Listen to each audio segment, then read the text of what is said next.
Hello student.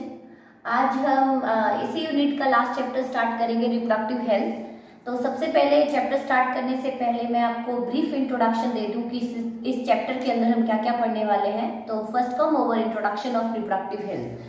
सबसे पहले तो रिप्रोडक्टिव हेल्थ होती क्या है और WHO ने इसकी कैसी डेफिनेशन डिफाइन की है, क्यों जरूरी है रिप्रोडक्टिव हेल्थ। तो प्रीवियस चैप्टर में आप ह्यूमन रिप्रोडक्शन पढ़ के आए हैं, male and female reproductive organs के बारे में पढ़ के आए हैं।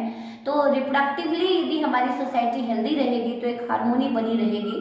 तो इसके बिहाफ में ये सारा चैप्टर घूमेगा, हमारा इसके अराउंड घूमेगा।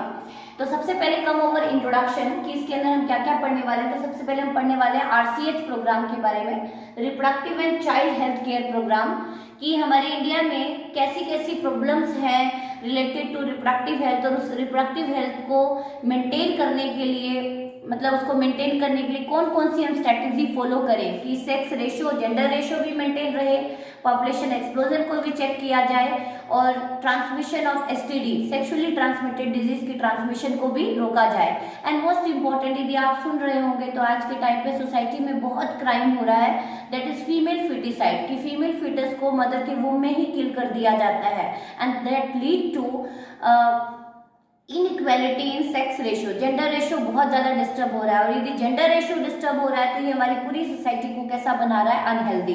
तो उसके अराउंड घूमेगा हमारा RCH प्रोग्राम।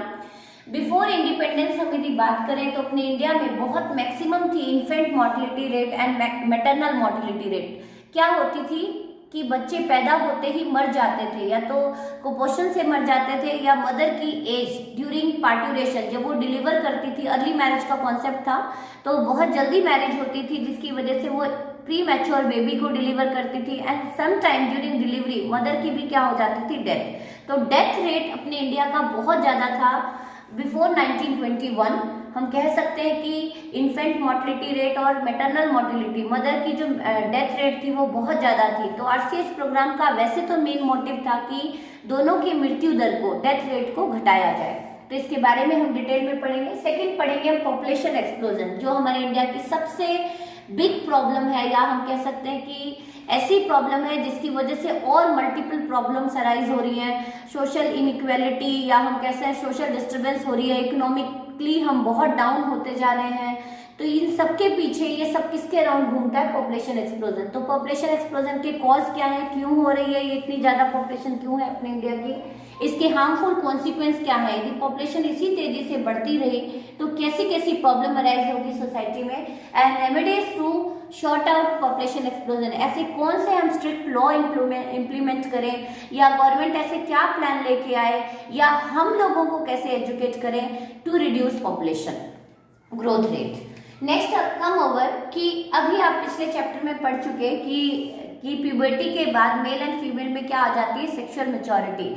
और फीमेल की बात करें तो अप टू मेनोपॉज उसके अंदर फर्टाइल कैपेसिटी रहती है, लेकिन मेल के अंदर टिल डेथ, एज्ड मेल के अंदर भी फर्टिलिटी की कैपेसिटी बनी रहती है, एबल टू प्रोड्यूस ऑफस्प्रिंग।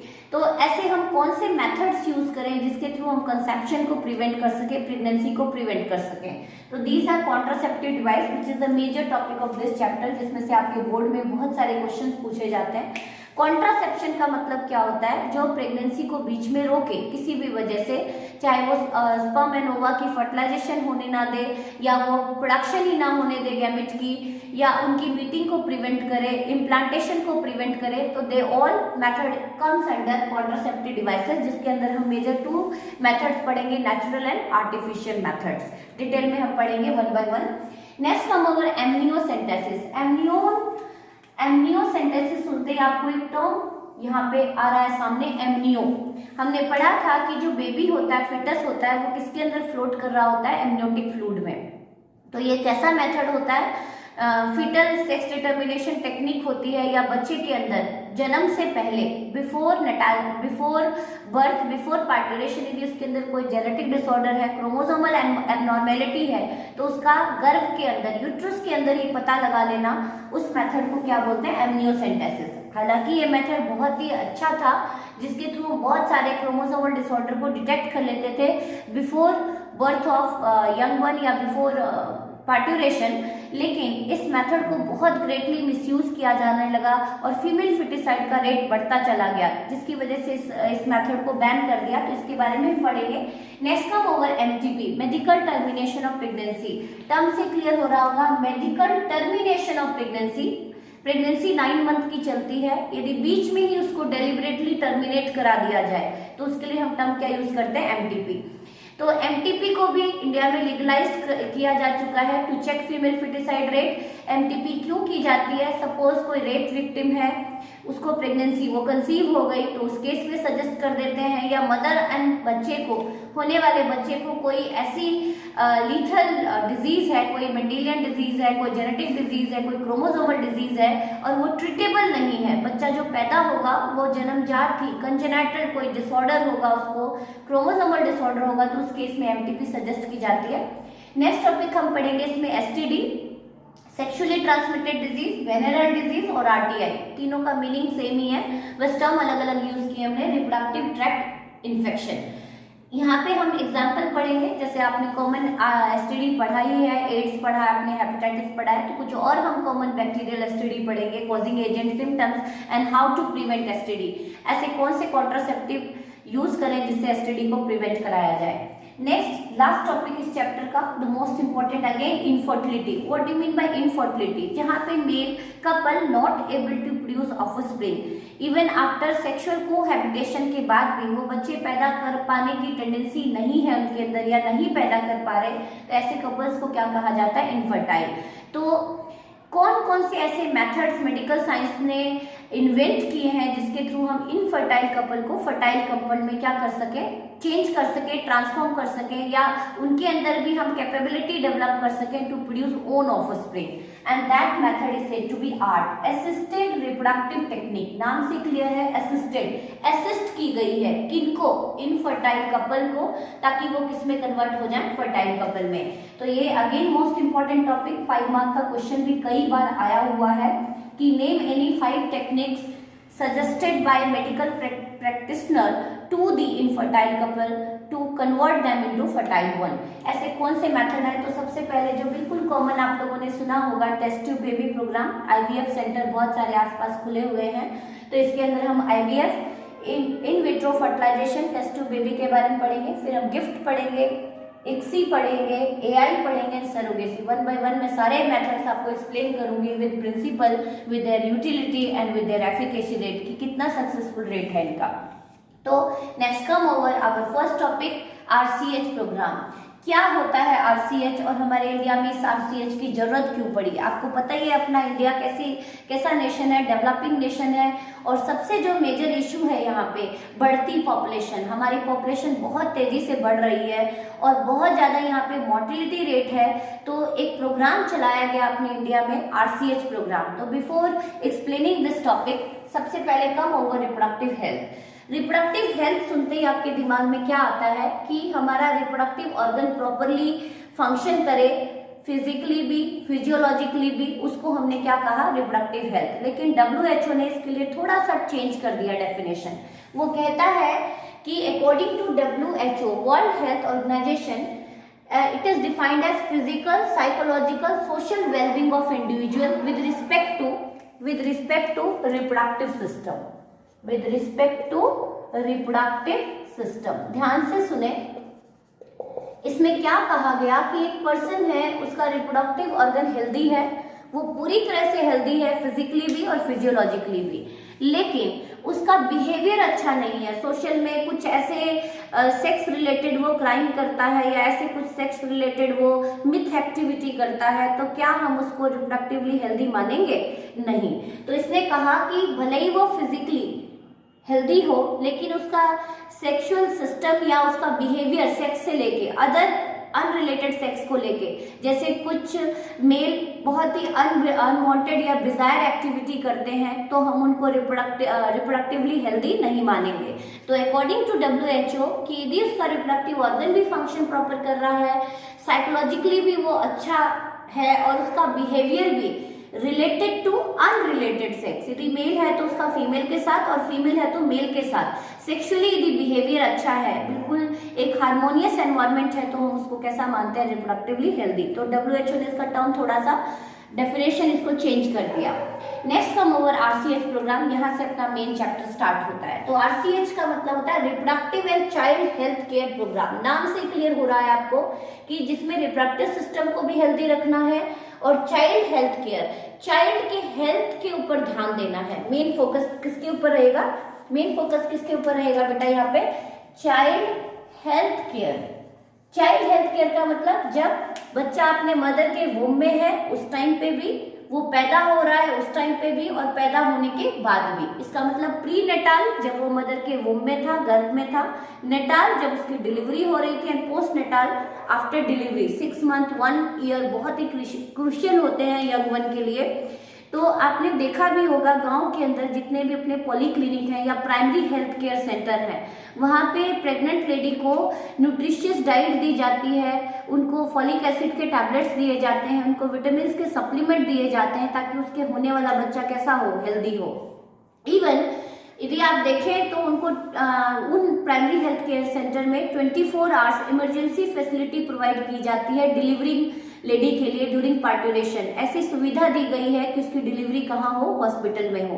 और आफ्टर डिलीवरी यदि वो पुअर बैकवर्ड लाइन से बिलोंग करती है तो ड्यूरिंग लैक्टेशन भी उसकी डाइट का ध्यान रखा जाता है, उसको एजुकेट किया जाता है कि वो अपने बच्चे को ब्रेस्ट फीडिंग करे, एंड मोस्ट इम्पॉर्टेंट उसको एजुकेट कराया जाता है कॉन्ट्रासेप्टिव डिवाइसेस कि नेक्स्ट बेबी जब वो डिलीवर करे तो उसके बीच में एटलीस्ट 3 ईयर का स्पेस हो, क्योंकि उससे उसकी हेल्थ भी ठीक रहेगी और आने वाले बच्चे की भी हेल्थ क्या रहेगी, मेंटेन रहेगी। तो RCH प्रोग्राम का जो मोटिव है वो किसके अराउंड घूमता है बच्चों, child health care programme including mother as well as young one, prenatal before delivery, natal during delivery and postnatal after delivery. अब आती है बात कि RCH प्रोग्राम क्यों इम्प्लीमेंट किया गया, क्या प्रॉब्लम थी अपने इंडिया में जो इसकी जरूरत पड़ी। जैसे आप सोचें कि कोई भी प्रॉब्लम अराइज होती है तो ही कोई हम सॉल्यूशन निकालते हैं। जैसे आपने सुना होगा कि ग्लोबल वार्मिंग हुई तो अर्थ समिट हुआ, वर्ल्ड समिट हुआ। समिट का मतलब सम्मेलन होते हैं वर्ल्ड लेवल पे ताकि ग्रीन हाउस गैसेस के एमिशन को रोका जाए, ODS की एमिशन को रोका जाए ताकि इश्यूज को कम किया जाए। तो ऐसी क्या प्रॉब्लम अपने इंडिया में थी, तो अपने इंडिया में सबसे मेजर प्रॉब्लम थी, एक तो बहुत ही ज्यादा पॉपुलेशन की जनसंख्या बहुत ज्यादा, दूसरा अर्ली मैरिज कॉन्सेप्ट है कि जैसे प्यूबर्टी अराइज हुई, यदि हम रिमोट विलेज की टिल डेट अभी भी बात करें तो बाल विवाह, अर्ली मैरिज का कॉन्सेप्ट है। और अर्ली मैरिज होने से यदि वो यंग वन डिलीवर करना शुरू करती है अर्ली एज में, तो मैं आपको बता दूं फीमेल की तो बहुत ही ट्रेजिक कंडीशन है। इंडिया वर्ल्ड लेवल पे नंबर 1 पे आता है सर्विकल कैंसर में, and the basic reason behind early marriage concept, बाल विवाह कॉन्सेप्ट कि 13-14 साल में फीमेल की मैरिज हो जाती है, 15-16 ईयर्स में ही वो यंग वन डिलीवर करती हैं, बहुत सारे यंग वन डिलीवर करती हैं, या अनहाइजीनिक सेक्सुअल प्रैक्टिसेस को फॉलो करती हैं जिसकी वजह से they are more prone to STD sexually transmitted disease, या they are prone to PID pelvic inflammatory disease, या मोस्ट इंपॉर्टेंट हम कहेंगे even lead to cancer, cervical cancer को भी वो लीड करता है। तो RCH प्रोग्राम का मेन मोटिव किसके अराउंड घूमता है, चाइल्ड हेल्थ केयर प्रोग्राम। तो प्रॉब्लम क्या सुनी आपने, एक तो पॉपुलेशन, दूसरी बेटा अर्ली मैरिज। अर्ली मैरिज से यदि वो बच्चे डिलीवर कर रही हैं जल्दी तो it increase the risk factor of IMR and MMR। सबसे मेजर इश्यू जो था इन्फेंट मोर्टलिटी रेट, बच्चा पैदा होते मर रहा है, या ड्यूरिंग डिलीवरी यदि मदर को प्रॉपर केयर नहीं मिल रहा तो उसकी भी डेथ हो रही है। तो जो इंडिया में 1921 को हम ट्रांजिशन पीरियड मानते हैं बच्चों कि बिफोर 1921 हमारी जो इंडियन पॉपुलेशन थी वो स्टेबल थी, जितना पैदा हो रहे थे बर्थ रेट उतनी ही अपने इंडिया की डेथ रेट भी थी। लेकिन RCH प्रोग्राम जितना पैदा हुआ उतनी ही डेथ रेट भी थी, जिससे अपनी पॉपुलेशन कैसी थी, स्टेबल। लेकिन आफ्टर 1921 बहुत तेजी से अपनी पॉपुलेशन बढ़ती गई। तो उसका पीछे रीजन यदि मैं कहूँ तो बर्थ रेट तो उतना ही था, लेकिन डेथ रेट को हमने क्या कर दिया, मिनिमाइज कर दिया बाय फॉलोइंग RCH प्रोग्राम। तो एक, अपने इंडिया में बहुत ज़्यादा मोर्टलिटी रेट थी, और तीसरा, यहाँ के लोग इतने वेल एजुकेटेड नहीं थे, उनको पता ही नहीं था एसटीडी के बारे में, उनको पता ही नहीं था कॉन्ट्रासेप्टिव डिवाइस के बारे में, इसीलिए कौन से प्रोग्राम को लाना पड़ा गवर्नमेंट को, आरसीएच प्रोग्राम को। The next come over strategy.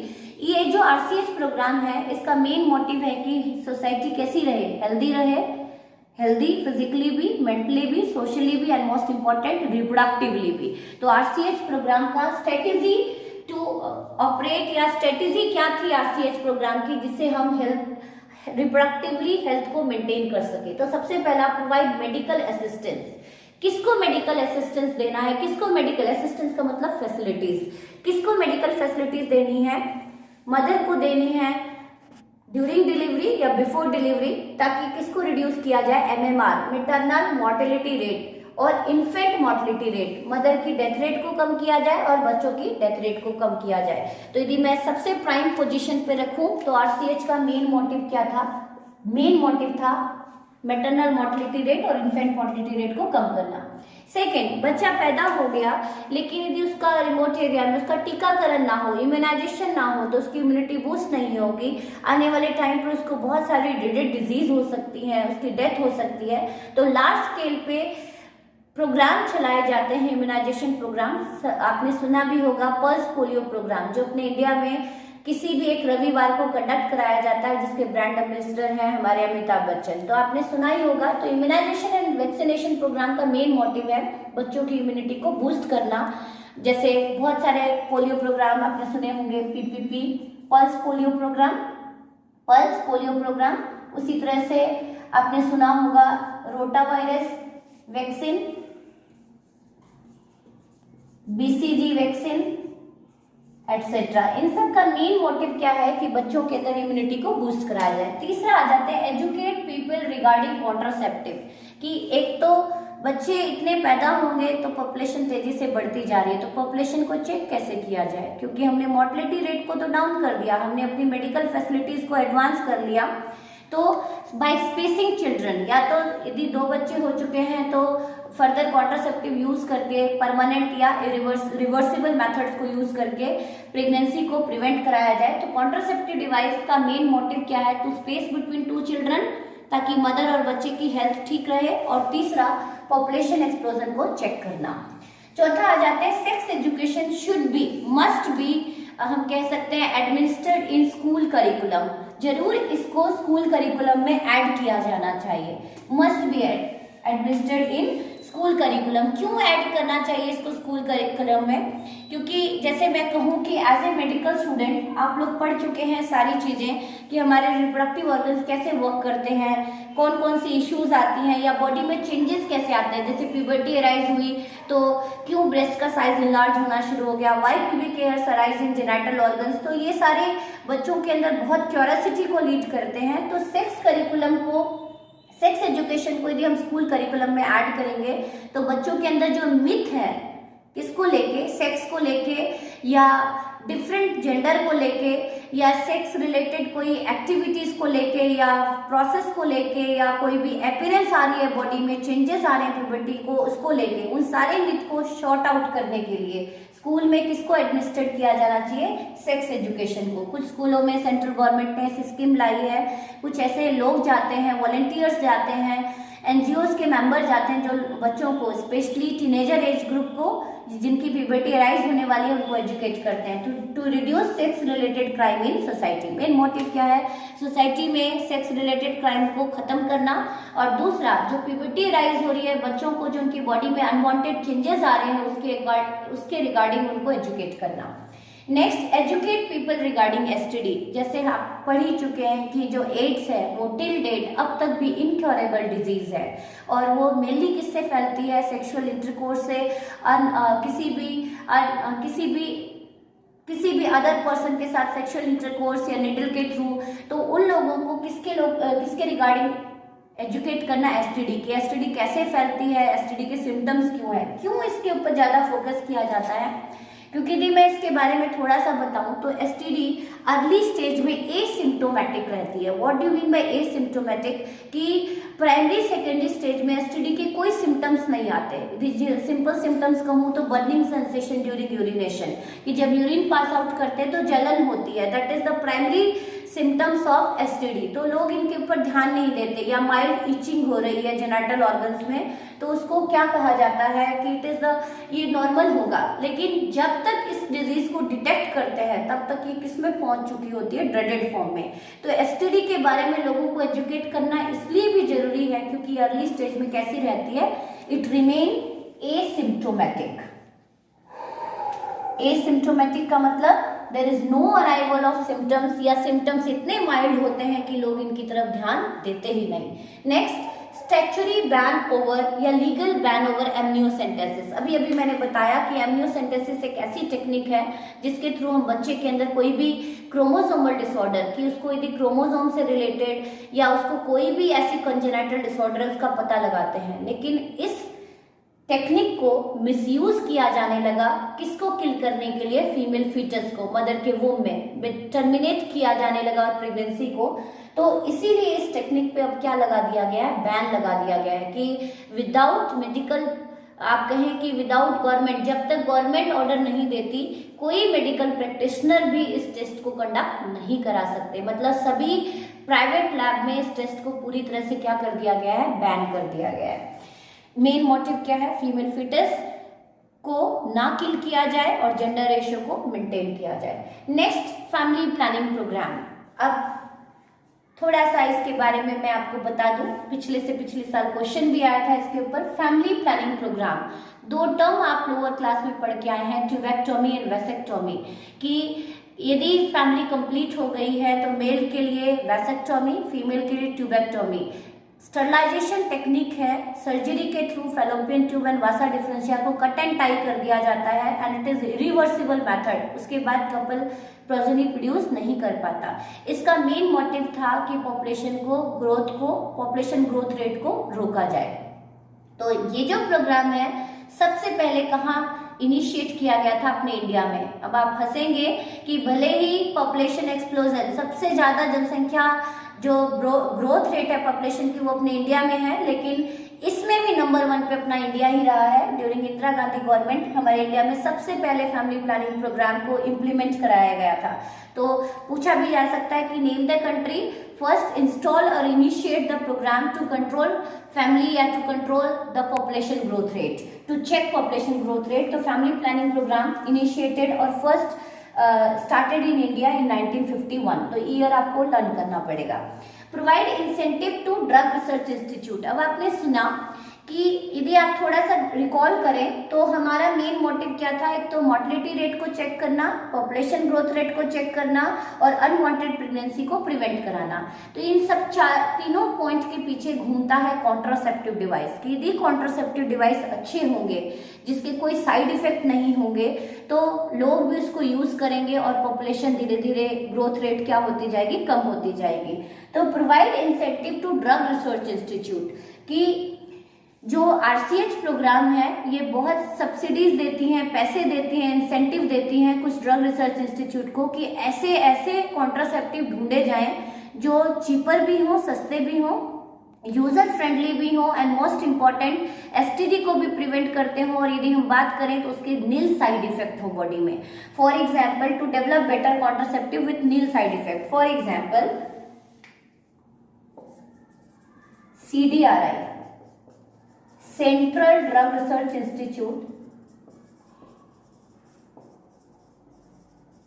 Institute Lucknow, ये अपना कहाँ पे लोकेटेड है बेटा? लखनऊ में। Develop Saheli which is oral contraceptive. Oral, female खाती हैं इसको, गोली को।